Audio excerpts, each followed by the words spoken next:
Good morning, Australia, and welcome back to What Lies in the Sunday Telegraph. It is the 30th of June 2019, and I have a copy of the Sunday Telegraph, which we are now going to discover what's inside and apply the faculty of critical thinking,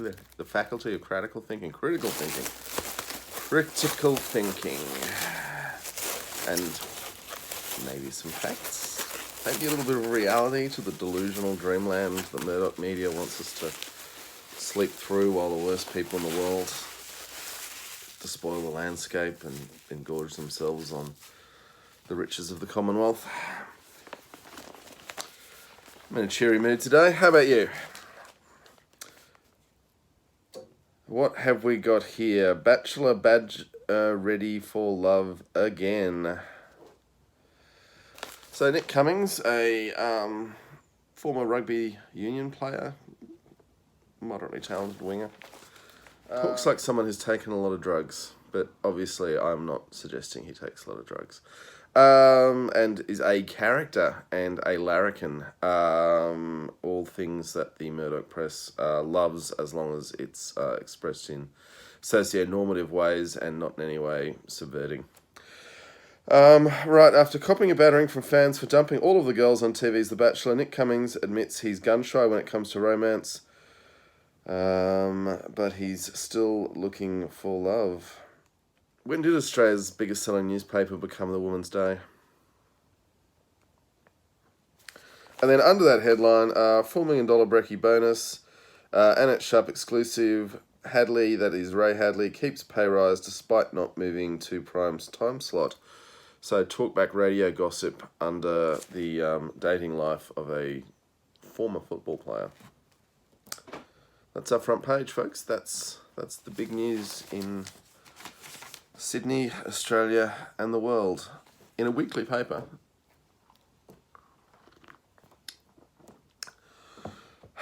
Gonna need more than strong coffee to come to terms with that, really.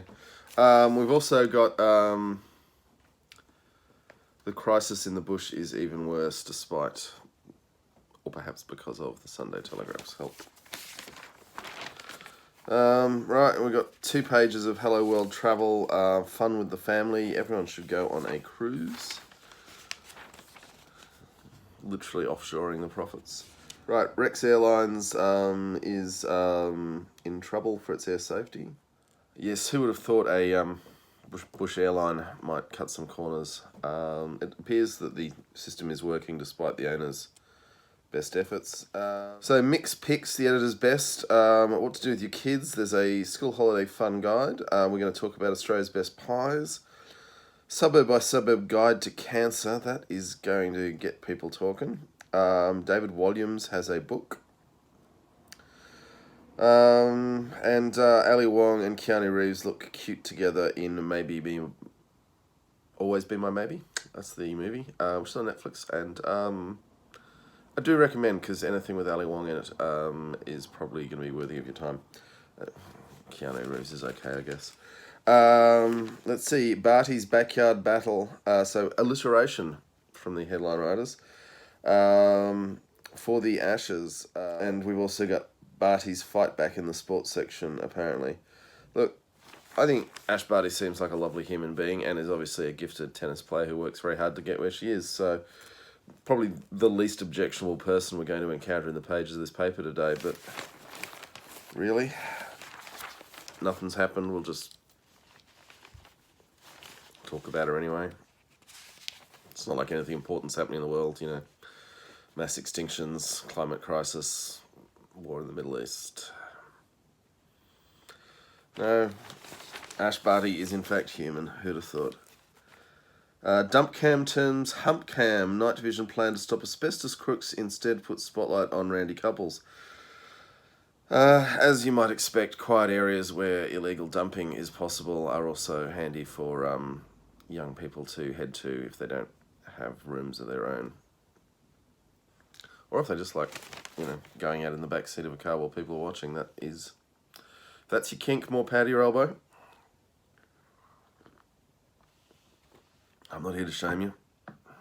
Right, so Ian Thorpe's partner is dishing the dirt on page 7, and the dirt is just they've broken up. I'm doing fine, we're still friends. When we started the relationship, I was in a different situation to what I am now. I was working as a paralegal, and now I have this massive skincare company, and we're both travelling a lot. I wonder if the liaison with Ian Thorpe helped the transformation from paralegal to owner of skincare company. But, you know, that's for those two to figure out. It's none of our business. Unless they, I mean, it's a cute photo. I imagine without the photo, they wouldn't have got the story. Okay, so page 9, we actually have a major foreign policy win for Australia with Scott Morrison's proposal of the G20, which is being described here as tech giants such as Facebook and Twitter have agreed to restrict live streaming and divert internet users away from violent material after the world's most powerful nations demanded they stop the viral spread of terror propaganda. Yeah, good. Well done. It's going to be interesting to see how it actually works and who it actually stops and who it doesn't actually stop. But it's one of those proposals that, while you know the unintended consequences are going to be unfortunate, and possibly some people actually intended the unintended consequences, who can truly object to it? No one. And the G20 desperately needed something to put in the communicator, hail as productive. So it's a good time to slip something in and get something done. Well, why not?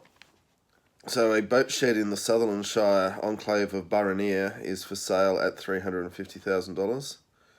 And that means each square metre is $39,000. Used to be able to buy a house for $39,000, even in, you know, today's dollars. But,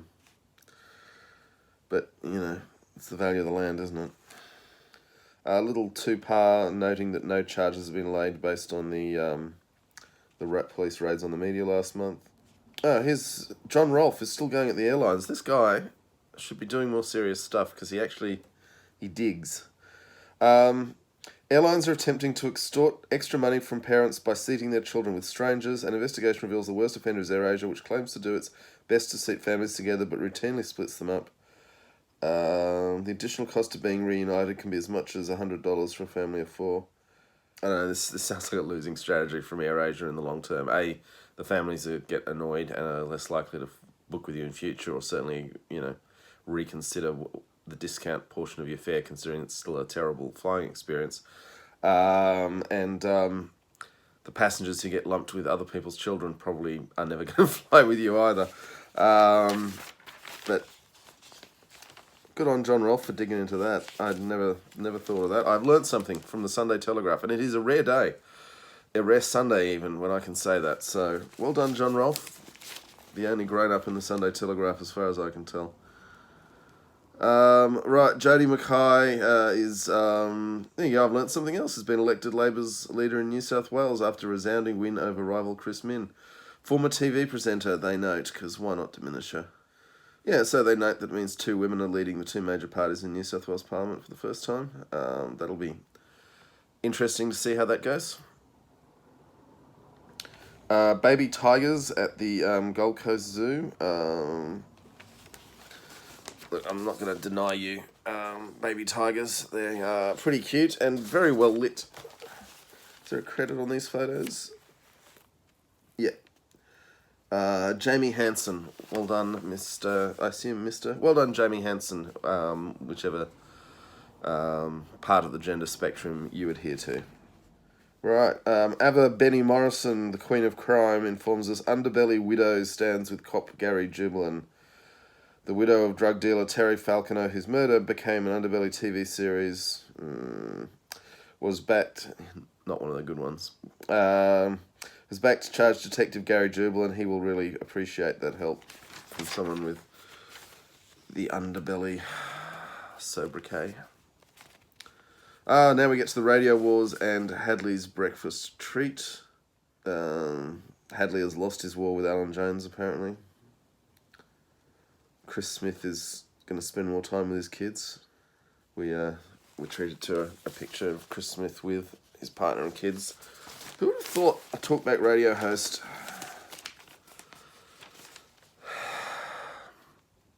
could reproduce like a human being? I'm frankly a little shocked because I guess they're humans too. Should be the Sunday Telegraph strapline, shouldn't it? Probably also human. Right, so farms go thirsty as dam left to dry up. Conditions tip to get worse. Bone dry. 1 year on. There's a lot of parched earth. Behold. Parched earth. Somebody's attacking me. I assume we're better off without whatever that was. More on drought. You know, after they put these, 8 pages together, no, 4 pages together, they must have really prayed there wasn't drought-breaking rain. I guess it wouldn't have stopped them. Someone who should know once told me that the weather in Sydney actually affected stock prices because people would see the rain come down and think things were better out around Dubbo. And, it's important to focus on what's in front of you, I guess, in terms of making money off the market, not in terms of actually providing effective aid to farmers in rural New South Wales. So we've got an adoption story from the RSPCA for reasons I don't quite understand, but apparently there's going to be a special report starting tomorrow in print and online. Oh, everything you need to know about owning a pet. Yes, I will buy the Sunday Telegraph so I can learn what I need to know about a pet. Really? This is going to sell newspapers? They have, I guess they're just marketing themselves to the people who don't have access to the internet at this point. Cricket's pitch to women. So Cricket Australia's hit a record total for participation, swelled by women wanting to play cricket. As someone who views cricket as an essential part of Australia's cultural heritage, I salute that. I can't say I've watched a game in quite a while because the current men's team revolt me, but I don't think I'm alone in that. Right, and the Animal Welfare League's got a full page with the ugliest dog I've ever seen. And look at that thing. I'm sure he's lovely. But a face only his owner could laugh. You just know I'm going to end up with a dog like that in the future day. It'll be great. Banking changes. Dead customers will no longer be charged fees and credit cards will be easy to cancel under a new banking code of conduct introduced today. I would have thought that deserved better than page 23 and 3 paragraphs. Cops in stunning arrest. Ava Benny Morrison has pictures, indeed, from the police. Wrestling with a man who allegedly breached an AVO at a train station platform in broad daylight. Oh, okay. It's a stunning arrest because the perpetrator actually tased the officers with their taser, which I imagine is going to cause some ribbing down at the station. Also from Ava, do send your pronunciation guide in the comments, folks. A young man may have accidentally killed himself when he set a house on fire with a family inside during a bungled debt recovery attempt. We see debt recovery at midnight. I have some issues with. Hayden Forest 21 turned up an elderly home in Sydney's southwest just before midnight on June 1. Neighbours spotted at least 2 men walking towards the home. Who the hell is watching the street at midnight in Elderslie? Including one with a jerry can. Now, I will admit, if I saw someone walking down the street with a jerry can, I would pay attention. Not long before flames started billowing out the window, detectives have been told that Forrest went to the property to collect an outstanding debt on behalf of another crime figure in southwest Sydney. So it's there's debt recovery and then there's criminal debt recovery, and I do feel, given that there is a legitimate business of debt recovery, maybe we should be a little clearer about which is which in these stories. It is unclear whether he spoke to the occupants before he or his accomplices started a fire in the living room. The home's occupants, a family of 6, escaped the blaze. And hopefully will pay back the money they owe promptly, because you wouldn't want a repeat of that. Certainly put the frighteners up you, wouldn't it?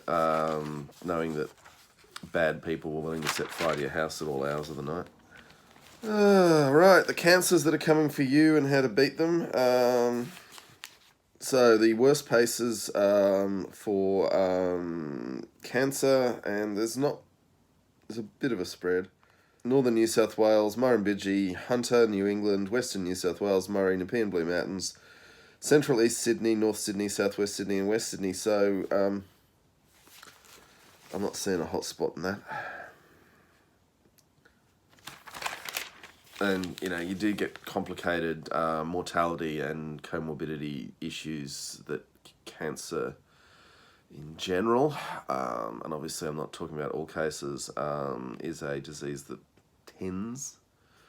stress on tens, come later in life. So if people who are at risk of cancer are dying younger, then they're not going to show up in the cancer statistics. So you've got to apply a lot of context to these numbers to get any sense out of it, and just looking at the raw numbers is probably just scaring people needlessly. Because in this top 10 that I feel covers most regions in New South Wales, I could be wrong about that, someone might be missed out. The cases per 100,000, and note the national average is 487, as the high one in Northern New South Wales is 546, and Western Sydney's 471, and it's not a huge range when you haven't explained other factors. I think that's grossly irresponsible reporting to sell newspapers, which, I guess that's their business. Selling newspapers is their business. Grossly irresponsible reporting is just a bit of a happy perk, really, isn't it? Right, so Miranda Devine has the amazing tale, that's Tail, of the Lion and the Lamb. Got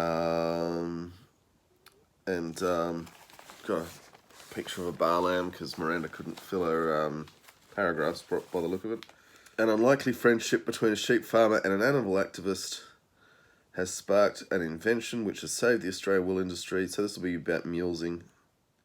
So in a way, this is a good news story, although buried in here is the fact that Peter, who despite being demonised in the Telegraph, and, I laugh at them as well, that's People for the Ethical Treatment of Animals, ran a campaign against a cruel practice in Australian agriculture, and actually succeeded, and people have come up with an alternative that is less cruel, and so there is less cruelty. But there's not actually it's old news. Good, I guess, great. I'm glad there's less cruelty. I'm super glad, and I do feel for all the people mock Peter, and as I say, I'm happily to stand in line and laugh at them. They were right, and they have changed a major Australian industry to reduce cruelty on the back of being right, and I think they deserve some credit for that, which I don't feel Miranda is really handing around in sufficient amounts. Miranda's taking a kick at the chairman of Rugby Australia, and he's a big boy, he can look after himself, but a paragraph like this: Cameron Klein broke his silence to whine about the fact his shambolic outfit is embroiled in a religious war after sacking superstar wallaby Israel Folau, posting a biblical quote about sin and homosexuality on Instagram. It's an opinion piece, I guess, but it's pretty pejorative to describe it as whining. I've been guilty of that sort of writing in the past, though, so I'll give Miranda a pass on that. It's an opinion piece at the end of the day, but it's not particularly helpful to anyone. Interesting, Miranda's still carrying the flame for Israel, and even his most ardent supporters are starting to back away from that house. Right, The Source, which is our political gossip with Annika Smethurst, Linda Silmalis, and Miranda Wood. Now, this is interesting because of who's in it, not because of the story itself. Canberra's most intriguing couples, so someone's been invited to dinner. Julian Leembruggen, who is the long-serving communications director for Scott Morrison, and his wife Brooke, who is a media advisor for Family and Social Services Minister Paul Fletcher. The couple's popularity is soon to be usurped by another member of the family, Monticello, also known as Monty, the baby Burman, the purebred cat who has his own Instagram page and has already amassed more than 400 followers since his social media debut in January last year. 400 followers is news? For frick's sake! I think possibly more interesting is that you can see Brooke is quite, shall we say, photogenic, and I am willing to guess, is quite good friends with at least one of these journalists. Could be wrong. So this is kind of funny. Astani, which is a bar nearby to Parliament House, which Darren Hinch was prone to frequent, even though I believe he's had a liver transplant, which is a bit naughty. And he fell over on the path a few years ago, and they've redone the path and got Hinch to open the new smoothed path. Won't help if you've had 5 bottles of red, I'm guessing, but not that I'm suggesting Darren Hinch was intoxicated when he fell over. I'm sure it was the dodgy pavers. The path will be known as Hinch's Way. So apparently politicians and their families' holiday plans have had to be cancelled because of Parliament sitting in July, which is unusual. I weep for their holiday plans in Hawaii. Could they get to see what Canberra in July is like, though? There's nicer places. Right, so how TV switched to issues. Television was once seen as a passive form of entertainment, but a new range of shows are not just provoking thought, but changing minds and lives. So what do we got here? When They See Us, which is unbelievably grim. It's well made. It's good. It's good viewing. It's really depressing. Let's see, Euphoria, which is on Foxtel, which I haven't seen. Always Be My Maybe gets in there. They just the Telegraph really loves that movie. Chernobyl, which is on Foxtel. Having said that, Chernobyl deserves everything it's getting, and it's upsetting Andrew Bolt, which is even better. We note that the News Limited have podcasts. Oddly enough, the only podcasts that get a plug are Teacher's Pet and Who the Hell is Hamish. If you're looking for a podcast, you might be surprised that a man with a beard talking into a video camera also has a podcast. Well, give me the remote. We talk about TV shows and movies and whatever can be streamed. Okay, The Snitch informs us. This should have been page 1. The storied legal career of barrister Charles Waterstreet looks all but over. Waterstreet has been in court fighting a move by the New South Wales Bar Association to suspend him from practising as a barrister.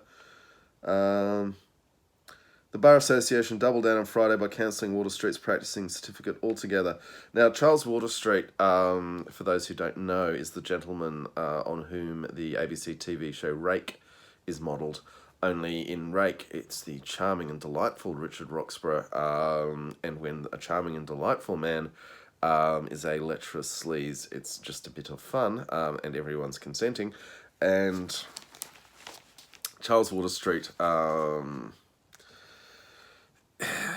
is not as charming as Richard Roxburgh. Let's just say that and leave it there, because I'm sure he's entirely capable of suing my ass if he took it into his head to do so. Having said that, Charles, if you're watching, I will happily buy you dinner and keep to the sub $50 part of the wine list, and we can settle any differences you've got from this. I'd be interested. Right, win a free gallery trip. Sadly, it's a gallery trip to here in Canberra. Sorry, folks. Monet for nothing. Good to see Dire Straits fans are writing the headlines. Don't get me wrong, I love Dire Straits. I'm not sure I'd stick a headline into a Monet exhibition though.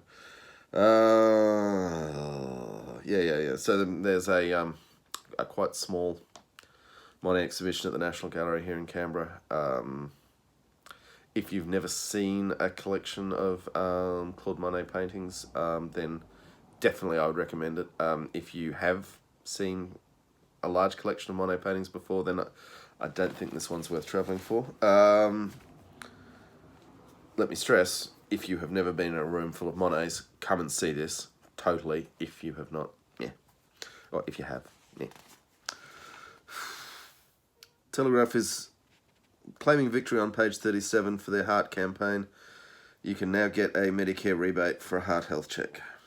Right, now we have Australia's greatest cars. So the top 50 cars of all time must have done well. because we're back to just listing cars so we can all argue about where they're placed. And number 1 is the Holden VE Commodore. Number 2 is the Ford Ute. As you might expect, it's a lot of Holdens and Fords, although the Go-Go Mobile Dart is in here, the Toyota Camry Hybrid at number 18. That's sparking debate. The Holden Hurricane, which was never built, in number 20, which looks like some sort of Lamborghini. They should have built that in 1969. It would have put us on the map.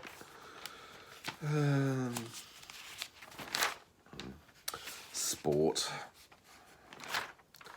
Millionaires running into each other. Millionaires looking happy.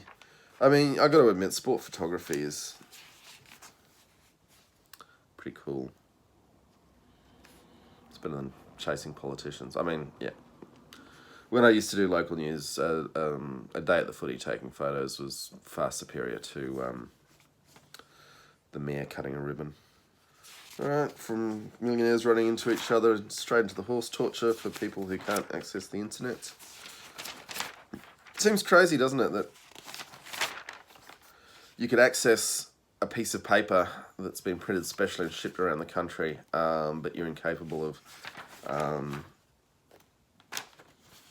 going online. We're going to look back at this as a slightly strange era, I think. Although our grandparents would look at the future era of ubiquitous online life quite askance as well. Doing a mid-year health reboot. Every week's a health reboot. School holiday fun guide. There's a big top.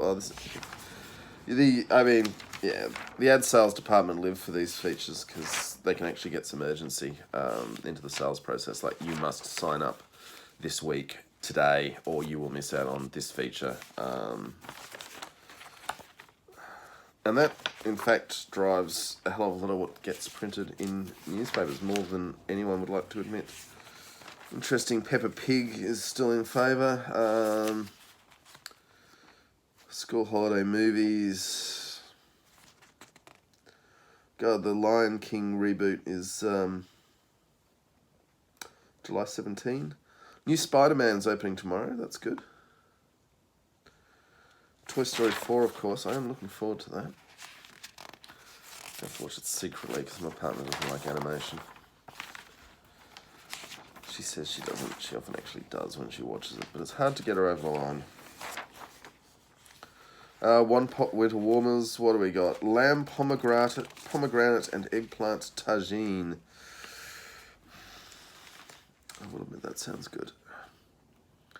Creamy French lentils with silver beet and parsnip. And a one-pot chicken casserole. Vice column, he only says I love you in bed. My partner of 4 years only ever says I love you when we're having sex, and usually just before climax. Does it even count when he says it then? We're happy together, but I think I'd be even happier if he said I love you outside the bedroom. Should I be worried? My advice, let him know you'd like to hear that he loves you more often, and see how that goes. Right, Sunday Escape. Right, the XO factor, why we're completely obsessed with Shanghai, and you should be too. I think that's a play on Exosource. And don't get me wrong, I've spent some time in Shanghai, and I think it's a fun city for a couple of days. But the obsession with Shanghai as just the most accessible Chinese city, unless you count Hong Kong or Singapore, is just because it's accessible. In terms of Chinese history, it's a very, very recent city. The European colonial architecture is kind of interesting, but like I say, you can walk the Bund in half an hour or so, maybe 2 hours. Just saying, Nanjing's just up the river, and that's an old city with with horrific recent history and an older history, and China is a vast country. There's a lot more to it than Shanghai, but well, I wouldn't expect the Sunday Telegraph to get any further from the airport than I think they've got a maglev train from Shanghai Airport down to downtown city. Lots more sport. Running a little long today, folks, so I apologise for that. Yeah, Brumbies lost the Jaguares. I'm a little sad about that, but they certainly did not play well enough to win, so what can you... Okay, Jessica Halloran's page of bullshit. What do we got? Concussion Crusader says tackling should be outlawed until age 14. This is the news this week that, to the surprise of no one who is following this closely, the brain damage from frequent head knocks that they've observed in the US, in fact, also occurs in rugby league players who, up until this point, no one had tested. The unfortunate and unpleasant truth is probably going to be that it is unsafe to play contact sports on a regular basis. And that's sad, because I thoroughly enjoy watching millionaires beat 7 bells of crap out of each other, but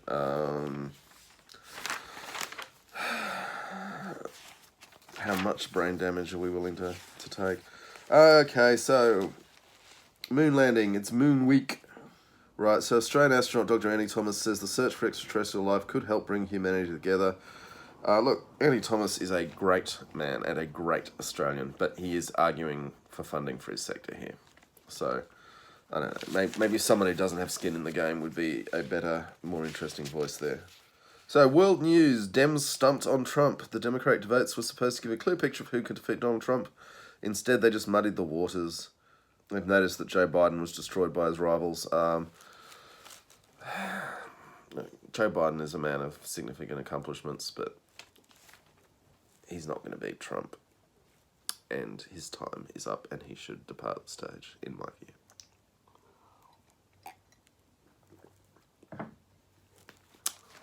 If anyone in Joe's staff's watching, pass him the news, please. So that the Morandi motorway in Genoa, in Italy, has been blown up. It's quite spectacular. So, there you go. Look at that. It's worth buying the paper just for that, although I imagine you can get that picture online. Right, gunmen have abducted the leader of Cameroon's main opposition party. I would suggest those gunmen might be working for the government. Job offer for migrants. Where they picked the world news for is...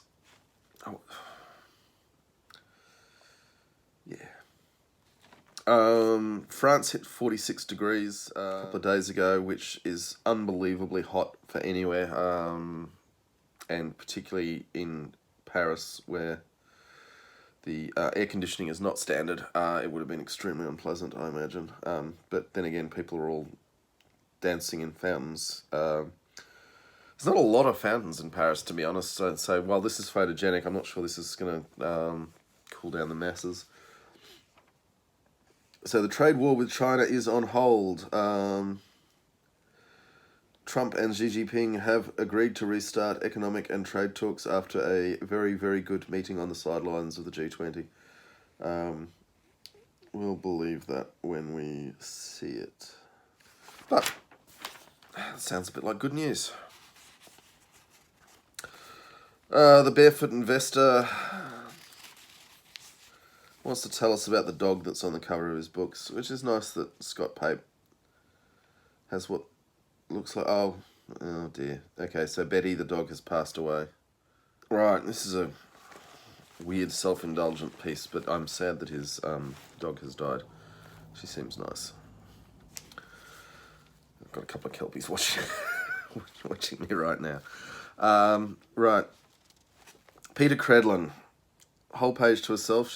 She hasn't let the understudy get in for a short piece. So it's just Peter Credlin sticking the boot into Malcolm Turnbull, which... Fair enough, she's got a lot to be bitter about there. Oh, dear. Chucking out Mr. Harbourside Mansion in there again. I mean, what? It's not like Peter doesn't want to live in a Harbourside Mansion. She's moving house, we learned a couple of weeks ago. Maybe... I don't know. I don't want to know. Thumbs down is for Anthony Albanese. I reckon Albo's going to get the Peter Credlin thumbs down every week for a while. Right, she's still carrying the torch for Israel Folau. I think we're going to see a lot of that. Right, opinion. We don't want to be story. We don't want to be story. I think he's missing the word "the" in that headline. Right, so it's Michael Harvey writing about how he nearly got locked up in 2005 with Jared McManus when they were convicted of contempt of court. Cool story, bro. Annika Smethurst lets us know we're fighting for your right to know. That's a very moody picture of Annika. Yeah. Certainly put some work into the nails for this. This is trying to talk up the United Media Front on the need for law reform, which Claire Harvey's having a go at Israel Folau. How can you call yourself a Christian? She's also having a go at the Australian Christian Lobby, saying there's a misnomer. This is good stuff from Claire. Nice work. David Pemberthy notes that bullying bullies backfires. David Pemberthy know a bit about bullies, wouldn't he? He's having a bit of a boast. I'm not sure about you, but I'm batting about 3 out of 8 on Izzy Folau's handy checklist of who is and isn't going to hell. Piers Ackerman. Turnbull proves himself to be only a master of political self-deception.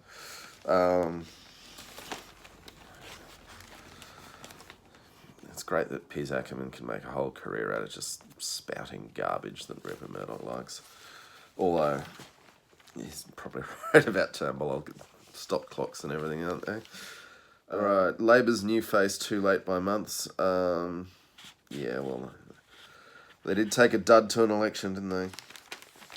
You see, clearance rates being covered like horse racing.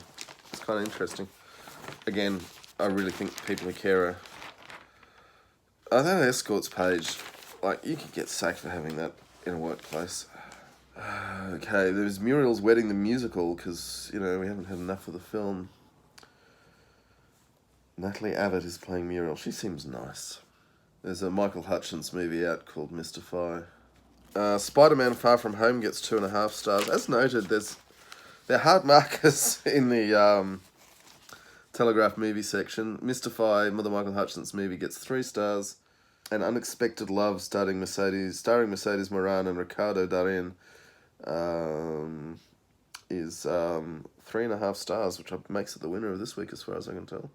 Although Toy Story 4 is also a 3.5 star movie, as is the Aladdin remake.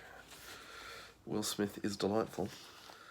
We got a page on Dry July. There's a bunch of famous people say they're taking part. Maybe they are, maybe they're not. 2 pages on the new Spider-Man movie. So the new Stranger Things Season 3 is in fact coming to Netflix. I don't know if you needed the Telegraph to tell you that. If you have Netflix, I don't think you're going to be able to miss that news. But I am looking forward to it. 4th of July, I assume they're going to do an Americana theme this season with that launch date. Duncan Lay. Good on you, Duncan. He's covering Good Omens and the Christians who want it banned from Netflix, which is particularly funny as it's not on Netflix, which Duncan leadenly covers. I think the tide of Telegraph opinion is turning decisively against Israel Folau, and Peter and Maddie might need to check which way the wind's blowing there. Right, James Weir claims Tom Gleeson's gold logie joke is no longer funny. Carl Stefanovic has made a glittering return. Apparently why Channel 9 got rid of him on Today is just confusing. Annette Sharp says the move tonight is more than Smith deserves. Right, so I'm not going to repeat what Annette Sharp is saying because I don't know if it's true or not, and it is astonishingly defamatory. So I certainly wouldn't be leaving my daughter alone with Chris Smith on the basis of what Annette Sharp's writing here. I do not, in fact, have a daughter, but if I did. Wow. This is something else. And considering that earlier in the paper we did the whole here's Chris Smith with his family thing, this is quite the knifing. And if only this was about something more important than 2GB hosts. Talkback radio. Just angry old taxi drivers, isn't it? And that's it. We're done. Thank you for getting this far, and I'll see you folks next week. And please like, subscribe, and freaking share. Tell your friends. Thanks, folks.